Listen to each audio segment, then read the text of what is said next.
Sheila Lirio Marcelo is a pioneering entrepreneur who founded care.com, which led to a successful IPO in 2014. And during those years, only about 3% of U.S. companies that went public had women as a CEO, which is pretty incredible. Now, building on her commitment to supporting families, she co-founded Ohai.ai, which is an AI household assistant focused on freeing up your time. We're excited to have her on the show. Tune in. This is going to be a good one. All right. Today on the show, we got Sheila Lirio Marcelo. Sheila, welcome to the show. Thank you, Stephen and Chelsey. Excited to be here. Now, I dug a little bit into your story. Me and Chelsey are users of care.com. Sheila founded care.com. Yeah. And I remember when we found this thing, we were traveling, we were in a pinch, and we were like, dang, we need someone, but we don't want to just like hire any random person. And this site really helped us out. It's a site that connects, caregivers with parents. And so first of all, thank you for creating that technology. But Sheila has not stopped. She is continuing to serve families in really cool ways with technology. But Sheila, I think it'd be fun to bring it back for our audience. Sure. Kind of your origin story. You grew up in the Philippines. That's right. We have a lot of Filipino mamas on our team, which is super fun. And so they're going to love this episode. But you were, I think, 6 when you moved to the United States. Is that right? Yeah. 6 years old. I was born and raised in the Philippines. And then the ages of 6 and 9, my parents came to the United States to look at technology. My family was into coconuts. We did everything with coconuts. Wow. And what they wanted to do was find a way to extract oil from the coconut, because at the time we were using the husk of the coconut for coal in the Philippines. And it was actually dirty. It was polluted. And so my parents didn't like that. So they were trying to find other ways, innovative ways to find and create energy out of coconut. Wow. So which brought us to Houston, Texas. An American family told us about it. We sold coconut to the Mars Bar family who created the Almond Joy. And so they were the ones who told my father, go to Houston. Goodness. And so I was at a very young age that I saw my parents as entrepreneurs in Houston, Texas too. Wow. Because I remember reading that in your story. Your mom was very entrepreneurial. I mean, it's a family business too.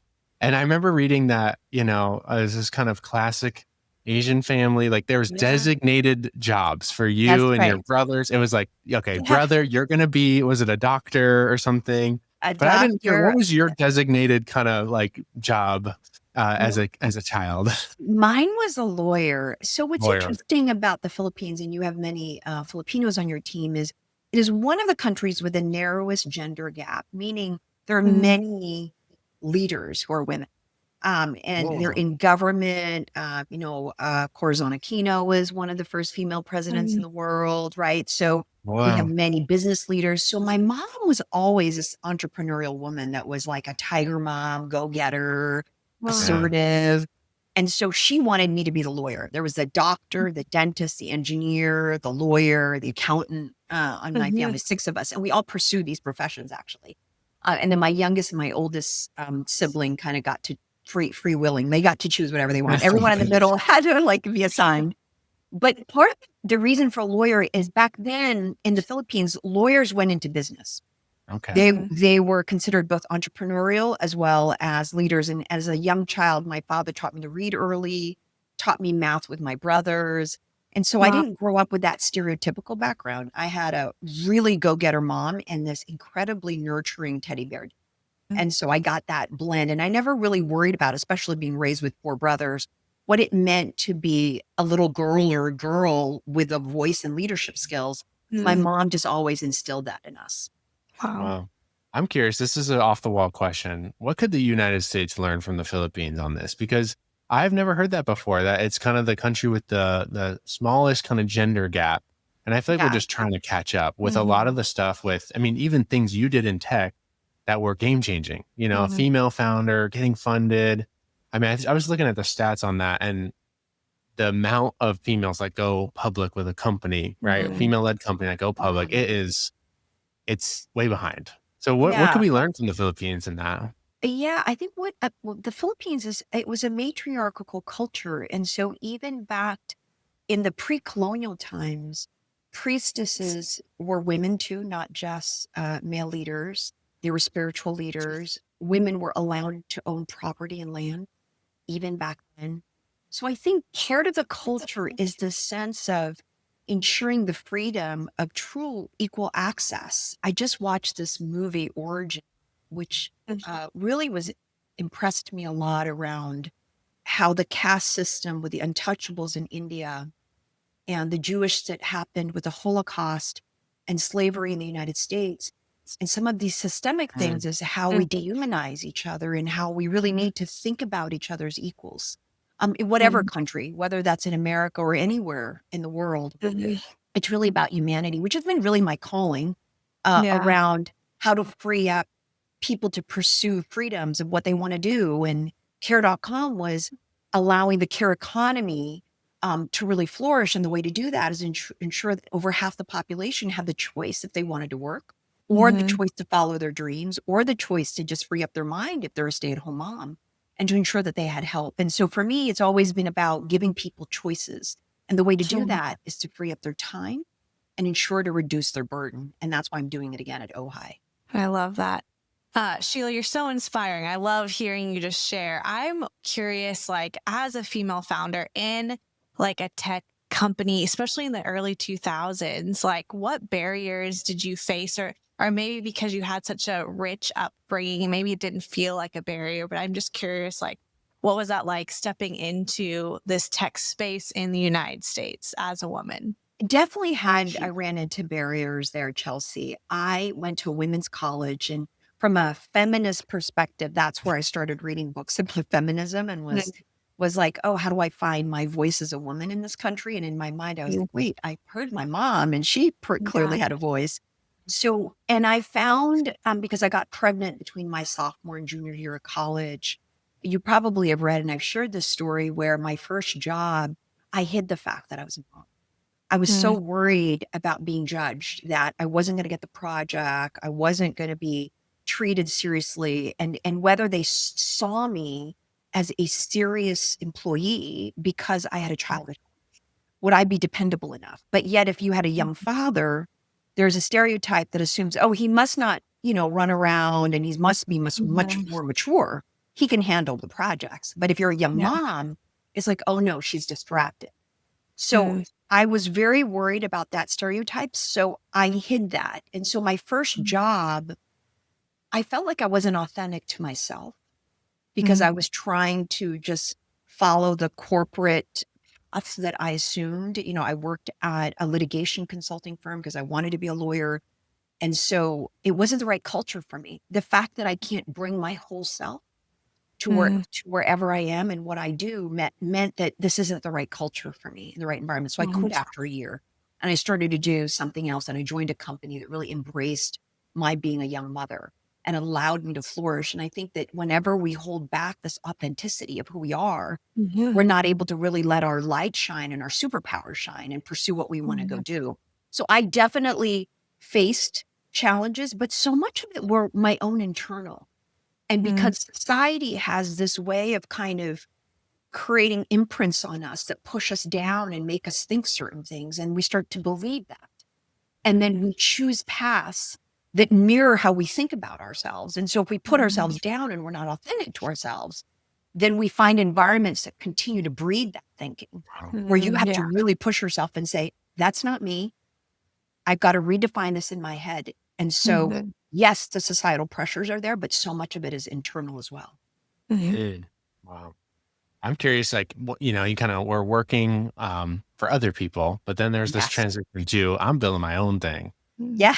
How did you create a culture of that at those companies, of, hey, we want to give people space, right, to be themselves and to empower moms? Because we're building a company like that as well, where it's, we have probably 90% women in our company, right? And just trying to do things outside the box. Like we kind of surveyed our team and employees, like, do you want this traditional thing or do you want this laundry benefit where we'll pay for your laundry services? Right. And they're like, we want the laundry service. And so we're just trying to like mix it up, do things different. I'm curious, just like how you kind of broke the rules around, building your own thing to create a culture that was really powerful. I think it started first by, when I first graduated with my JD MBA, I thought I was the best thing since sliced bread. I thought like, oh, my ego was in the way. I wasn't a great leader. I started to realize people don't really want to work with you or for you on anything if it's all about you.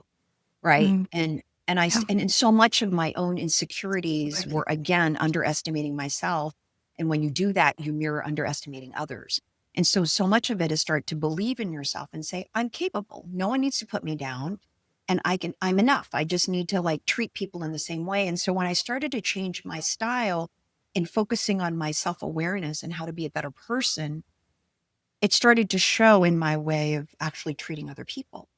And it's basic things of kindness, respect, listening. Seems like baseline with motherhood and apple pie, but I think it's super important. And then as you grow into a leader, I started to ask questions of people that I mentored and of myself.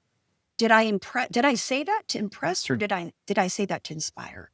Right? Is it the I word on my ideas, or is it more that it is our set of ideas? And that's part of that inspirational role as we play as leaders. And I still mentor a lot of young leaders around that. It's like that switch, because if you're an individual contributor and you want to be noticed, your voice wants to be heard, whether you're a minority, whether you're a woman, whether you're feeling like, I need to be heard, right? There's a lot of I in it because you're trying to find your voice. But what's weird about it is that as you start to find your voice, so much of your voice is actually advocating for others. And so when you start to switch that your priority isn't about I, but it's about we and us, people start to see that's the culture you want to build. They want to role model that for their team members on their team. And it starts to build a really collaborative culture where people want to stay. They want to work hard without you asking. They want to be innovative. They create all new ideas, and it just becomes a fun environment to work in. But so much of it is really how you think of yourself as a start, and then what your role is to set the table in an environment that's very welcoming for all. That's so good, Sheila. I think one of the things, the biggest questions I feel like I get asked as a mom that is in business, that is a working mom, is just this balancing act. And so I'm just curious, like over the years, building such like high growth companies, like how did you navigate motherhood in the midst of all of that? It was very demanding. I remember in my early years with the JD MBA program, I negotiated with my work, and it was the right culture at that time. I didn't have to pretend that I didn't have children. I would leave work around 4 p.m. so that then I could relieve, with my kids coming home. I'd put them to bed, and then I would stay up a little bit later, but then I would get up, I would go to bed around 10, and then I would get up at like 3 or 4 a.m. to get work done, right? Wow. To kind of make it up. So I had this pattern both in school and then later at work that I would, create moments where I had to sleep, and I did sacrifice Chelsey, sleep for many years. And I realized that's not really good for my brain, and I needed to do something else. And so much of my management of time was, how do I maximize the time when my kids need me the most, and then create the flexibility in my work environment to say, okay, I pick up the kids, I'm with them, make dinner. But then once they're in bed, I work straight through the evening. I didn't have time. I miss Friends. I miss Seinfeld. I missed all those things those years. I just was like, I was too busy just raising my kids and trying to manage my career. And then there were years too that I gave up exercise, and that wasn't great either. Right? Because I was trying to prioritize the time. And so I would get up in the morning and work, and start to realize like, okay, does work really need this? Or I really should fit in about an hour of exercise. Right. And so it's that reprioritizing, because if my body and my energy level is higher, my productivity is even better. Yeah, absolutely. And you don't realize that early. Yeah. Any seasoned entrepreneur will tell you it's not about how much you make, it's how much you keep. We got to increase your income while decreasing your expenses. So what if there is a way to decrease your taxes, to protect you against liability, and to open up doors to business funding for your business? This is where our friends at Prime Corporate Services come in handy. They are experts and help our Rainmakers get structured in the right way. We worked out a deal with them just for our Rainmaker community to get you a free complimentary consultation with one of their experts. If you're starting a business and you want to get all your ducks in a row when it comes to the legal entity for your business structure, these guys are the go-to. For a similar package, you would pay like $1,200 on LegalZoom, but this company gives our Rainmaker family a serious hookup. Not only can Prime help you out with getting all your business entities set up, they can help you with your taxes as your business is rolling, and eventually help you with even estate planning for your family legacy. We put all the info on rainmakerfamily.com/deals. Go there, you can book a free complimentary consultation with Prime Corporate and get set up today. Again, that's rainmakerfamily.com/deals. And now, like, you're really taking a shot at that, because I feel like motherhood looks a lot different now than it did. Even then, there's so much vying for attention and social media and do this, do that, say yes to everything. I think one of the number one words we hear in our community is overwhelm, right? And so overwhelmed. I love what you're building now, took care.com public, did that whole thing, and then you're like, I'm not done. I want to keep helping families. So you launch Ohai.ai. That's right. This is like a AI household assistant. And I'm trying to think. I think I saw an ad for this. It was chasing me around the internet for a while. And I finally was like, what is this thing? And we ended up,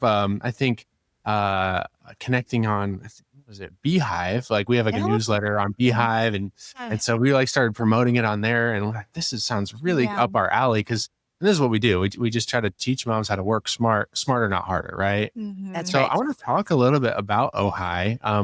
Where did the spark of the idea come from first? Oh my God. I love how you're saying work smarter, not harder, right? It's just super, super important. So I made up the name. It's OHAI.ai. And I often define it as the humanity within AI, or human assistance that actually assists the AI, because all AI is actually built by humans, right? And then it can generate on its own. But I came up with the idea because in 2015 at care.com, I had the concept. My youngest son's name is Adam. And so even though we were matching care services of nannies and babysitters and senior care and housekeepers, moms, or what I call the chief household officer, is still inundated by all the care related things: drop off, pick up, picture day, birthday party, got to go get a gift. Do they have the right pair of socks for soccer? Did I pack the right helmet?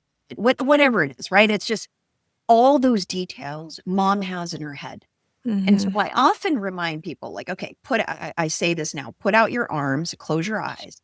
And then I just want you to imagine that you're carrying a sack of potatoes in one hand. And then for every child, add 2 potato sacks. And then if you're doing senior care, add a third. If you're volunteering, add a fourth for PTA. If you're working full time, add 3 more. Like, suddenly you're feeling heavy and you feel it in your arms. But the reality is all that weight is actually in our brains. And so it impacts decision making. It impacts memory, because it impacted me. I would run around. It doesn't matter. Yes, my plate was full running a public company and all of that. But all those details, I was still the chief household officer. And the reason I call it chief household is my husband and I will take turns at times. Sometimes in phases of life, he's the chief household officer. But a majority of the time, it was me carrying a lot of the weight of the calendar, the schedule. And then eventually my parents lived with us. And I also had senior care to think about. It's a lot. So imagine carrying 20 heavy sacks of potatoes every day in your brain. How do you function? How do you remember where the phone is? Where did you leave the keys? The craziness. And so Ohai is an assistant. And I have been fortunate that, weirdly, I have had a great 20 years of assistance at work. It helps me there.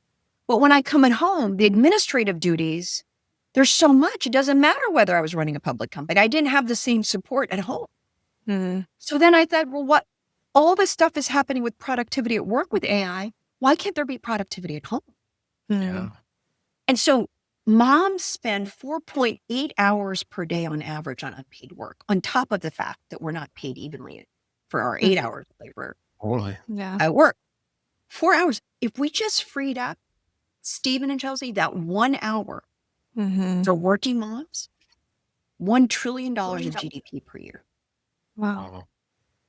Of turning it into productive labor. But now I'm saying, well, it doesn't have to be measured in economic terms. Why can't we use the power of AI to enhance us as being humans?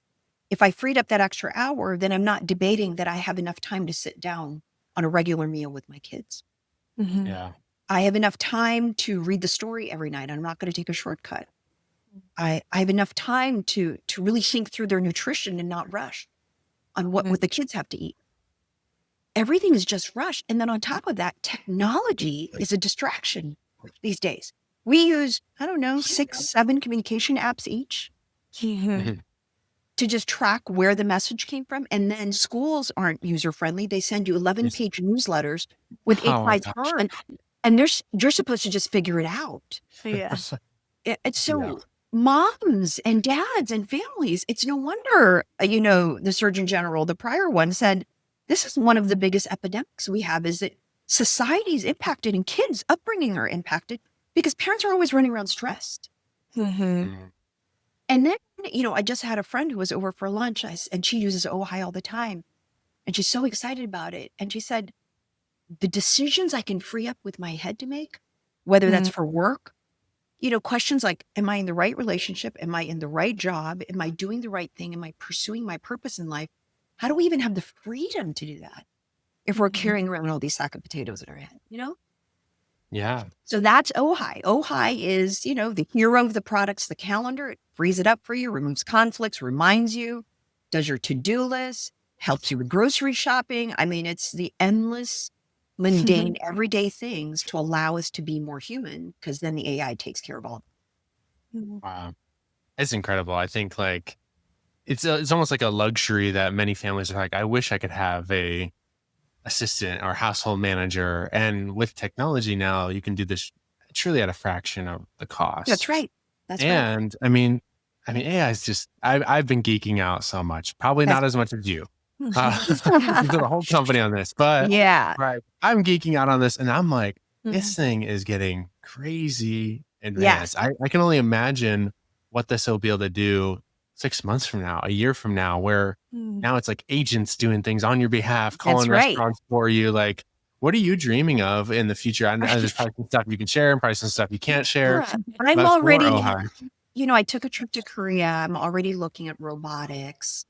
I'm already looking at partnering with robotics companies. I'm also looking at smart appliances and how to think about, because Ojai is the operating system. It's sort of the hub for families.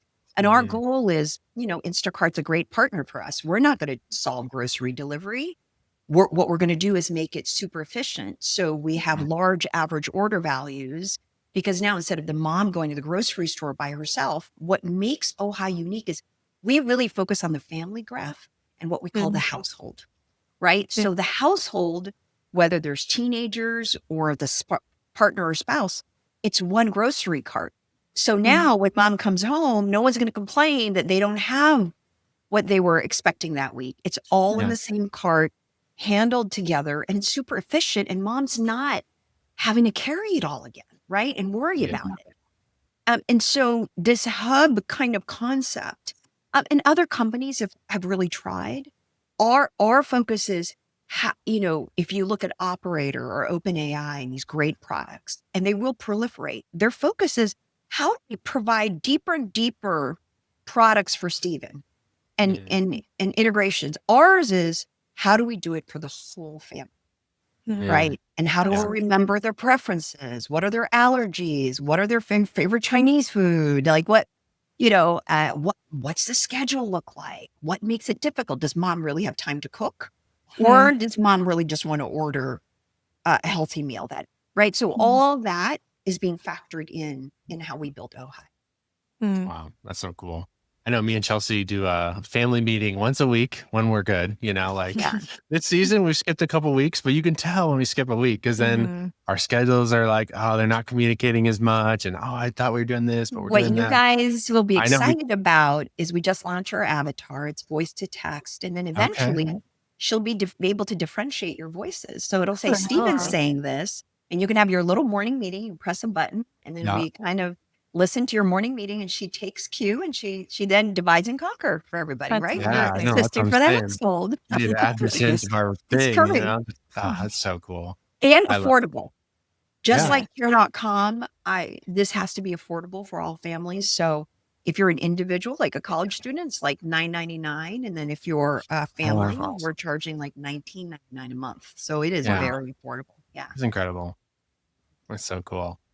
There's a powerful story you told about your son, and he was, I think it was this IPO dinner or something, and he gets up on the mic, because I think a lot of moms, they're building something, and a lot of moms in our community, they love being a mom. Being a mom is a huge win, right? But they're also very driven, want to make impact in the world, want to launch a business that's not just driving income, but building impact.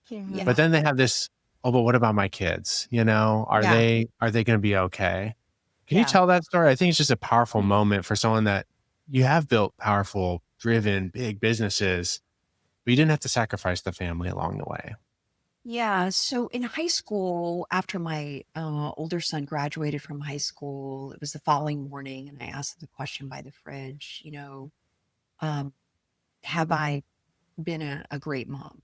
And I don't know, that I think I do know it's guilt, right? And I wanted to ask that question. His answer was, well, you weren't around enough like other moms, and especially like you had either sports, or that I would have to buy store-bought brownies to events instead of baked ones. Like it's just, so certainly a dagger to the heart. And then years later, when he was in college, attended my IPO dinner, which was sort of an open mic with lawyers, accountants, and investment bankers. It was a whole team, and it was to say thank you to each other. And he was the first guy to take the mic, and I was nervous. And he's looking straight at me, and he said, he relayed the story. Mom, do you remember that question that you asked me after high school by the fridge? And of course, I'm nervous that he's telling everybody the story. I feel very vulnerable. And he relayed his answer. And then afterwards, he said, I just want to tell you that, and looks just straight at me as if we were the only two in the room, I answered that wrong. That I see the impact that you have created in millions of people's lives, and you are great. And so for me, it has always stayed with me, because one of the things I started to realize is that in each of those moments, we during dinner conversations, we would either have guests, or I included my kids in the dinner conversation. It'd feel very adult-like, but they were always part of our journey. Part of our journey, they would hear us around fundraising. They would hear about the debates. They would hear about, my husband and I also worked at the company. He actually bought the domain, Ron did. So like you guys, it's like a partnership. And so it was amazing to have him, that support. But some people compartmentalize their lives, and they want to have that separate. It's worked for me. It's not for everyone. I believe that having my kids be on the journey with me, they have a better understanding, and I'm able to show my humanity of the difficulty, the vulnerability, and their understanding what's in my heart, so that in their own life now as grown-ups, because now I'm a grandmother, and my older son has always been loving, and it was so gracious of him to say that in front of everyone. But I realized he's still on this journey with me at OHA. He called me the other day, and he was like, oh my God, Mom, I was so proud. I heard from a friend of a friend that their aunt received a gift, and it was an AI assistant. I think it was OHA. Was that you? I'm like, like that. So it's like, it's kind of coming full circle in the sense that your kids appreciate you when they understand what's in your heart. It becomes important to them to be part of this journey, and they start to realize it's not easy. And my parents gifted me that I saw their entrepreneurship. I saw the ups and downs. But that's actually a gift. I don't view that as somehow a bad thing, because it teaches your children grit and resilience, dedication, and living a purpose-driven life. And you just wish that upon them. Like, my kids see that I love what I do. And that's huge. And I'm sure it's the same for the two of you, right? I was like, when your family sees that, they're like, well, gosh, I got to have that calling too. I got to go do what I love. Yeah. That's powerful. Yeah, bringing your kids, your family into the conversation. We have young kids, so we are practicing this. Yes. And that's what I've questioned, like, oh, should we be having these difficult business talks? And, there's like boundaries. They're 5 and 3. So it'll evolve over time. But I'm just all that to say, like, this is really inspiring me, Sheila, to see how you modeled that so well for your family, and then to have that connection later on. And if anything, whether our boys decide to be an entrepreneur in the business or whatever they decide, it's teaching them resilience, that like mom and dad are real people. This is what it looks like to have hard conversations, to see a problem with a million possibilities attached. And so that will serve them just like it did your family. It served them for years and years. So I'm really inspired. Thank you for sharing that from one mom to another.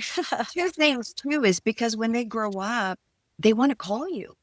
Yeah. Because they heard you solving problems. And so they'll call you when they have a problem at work. And it happens with both my boys. That's so cool. The other thing, the kids see it, and I do it too, and just back to leadership, is I'm a big believer in teaching my teams how to build companies together too. So I show them my vulnerability around, here's the raise, here's what I'm going to talk to the board about, here's the board's feedback. I'm so proud of that journey in building Care that now of all my co-founders are CEOs. And they're running their own companies. And I love that people who have left care.com will say, I learned so much about how to build a company. And that's important, because you want, again, back to the word inspire, you want to inspire other people to create impact and to just follow their light and their calling on how they can solve and serve people, solve problems and serve people. So that just as much as it's important, my family, people who work with me are family. So I treat them in the same way. Yeah. Wow. Such wisdom, Sheila. I feel like we could keep going, but I want to be respectful of your time. We do love to end every once in a while with a little bit of a lightning round. So if you're okay with that, we got 5 quick questions. Okay. Wow. Okay. So the first one is, what is a book that has changed your life?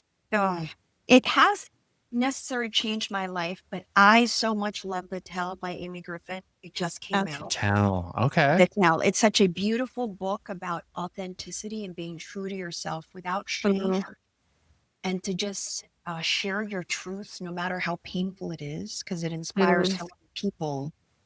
And that The Tell isn't so much to solve everybody's problems per se, but The Tell is really about being honest with yourself. Wow. Yeah. Powerful.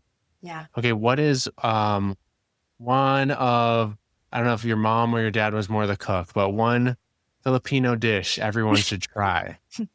Well, of course, the most famous one, and it is a favorite, is garlic chicken adobo. There are different soupy types. I like the kind of dry, really yummy, kind of crunchy chicken type. So chicken adobo. Okay. Yummy. That sounds really good. I would love to know, Sheila. Oh, go for it. I was going to say, you could go on Ojai, and I do it all the time. Grocery list chicken adobo, and it just double click, and it just goes to Instacart and delivers it. Okay, that's our that easy. That sounds good. We'll need some dinner planning for this week, so that's perfect. I would love to know, what are your morning routine must-haves? So I meditate. I do transcendental meditation every morning. I also intersperse a Pilates workout. And then I do cold plunges and steam baths And I just put ice in my tub, and it actually really evens out my nervous system and my lymphatic flow. That's amazing. You're brave doing it in the morning. That's one way to wake up. Yeah. We have a cold plunge, but I just like hesitate all day and I do it at the end of the day. And I've learned to love Pilates, so I'm a Pilates great. girly with you. On that, this is not what I'm adding a question right now, but I would love to know, what is your like nighttime routine? Afternoon, which I really need to do, is transcendental meditations twice a day, 20 minutes in the morning, 20 minutes in the afternoon. And in the evening, I either read a book, but I really put my phone away about an hour before going to sleep. And I also don't watch television to go to sleep, right? So much of it is, I do a yogi nidra on Spotify, and it helps center myself, and then I have a deep sleep. I love that. Sounds so peaceful. Yes, you need it. Okay, what about, we got two more. Dream dinner guest. It could be dead or alive. Dead or alive, dream dinner guest. If you could have dinner with anyone, who would that be? I do already love him to pieces. I think we've done lunches, but I would love for him to come over. As a dear friend of mine is Adam Grant. Yes. I love his soulfulness, his thoughtfulness, his advice, his incredible feminist perspective. He's just he's a professor, but in his own right is just an incredible leader and what he stands for. And so I would love for him to do dinner, because I'm writing a book that he's trying to encourage me and coach me and mentor me to get it done. We could go a deeper dive on the book. Fire under it, you know? What is your book going to be about? It's got a title, and it's going to be about paying forward on others. Yeah. Oh, I love it. Okay. Oh, I can't wait to get it when it comes out. That's amazing. Okay. Last question. Favorite quote or mantra that you live by? Intense in outcomes, be chill with people. Intense? Say it one more time. Intense? Be intense in outcomes, but be chill with people. Ooh, that's good. It's my own Sheila special through my own life journey. I really like that. You do see a lot of, visionaries, right, who are so intense, but not chill with people. Yeah. And then they burn a lot of people in the name of the mission, which the mission is good and the product is good. But way to go doing both, because that's hard. It's hard to do both. It's hard. And I think you put this pressure on yourself to either be a perfectionist or to be an overachiever. And you think that level of intensity is the same for how we treat people. And the reality is it's not at all. Yeah. So true. Yeah. Thank you, Sheila, for being here, just gracing us with your presence. I know our audience is going to love this. We got a ton of moms, so everyone check this out, ohai.ai. Get your household assistant dialed. We're all about saving you time. This is definitely one of those things that'll do that. Ohai.ai is the website. Very affordable. Not only is it going to save you time, it's probably going to make you money, especially if you're in our world. That's awesome. I love it. Sheila, thank you so much. Thank you for having me, and thank you for what you guys do. Thank you. Thank you for listening to another episode of the Rainmaker Family Show. If you're not a part of our mastermind yet, I want to say I think you're missing out. Our heart here at Rainmakers is to create total abundance for you. That's why we're offering a free one-on-one family freedom design session for you, our faithful listener. Yeah, if you want to hop on a call with our team, see if it's a good fit to build a business that creates time freedom for you, financial abundance, and helps you leave that thriving family legacy. That's what we're all about in our mastermind. You can grab a time on our team's calendar at rainmakerfamily.com/mastermind. Again, that's rainmakerfamily.com/mastermind.